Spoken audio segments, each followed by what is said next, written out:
இங்க இருக்கவங்க யாராவது ஆல்ரெடி பக் பவுண்டி எங்கேயாவது படிச்சிருக்கீங்களா? ஏதாவது எக்ஸ்பீரியன்ஸ் இருக்கா உங்ககிட்ட? இருந்ததுன்னா நீங்க சொல்லலாம். இந்த டைம் ஒரு 5 minutes இருக்கு இல்லையா? ஏதாவது ஜென்ரல் டாக் ஏதாவது பேசலாம் வேணுமா?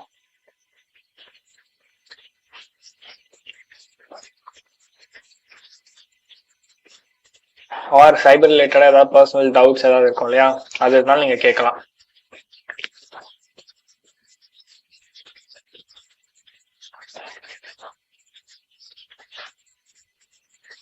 வாய்ஸ் கேக்குதா? சொல்லுங்க.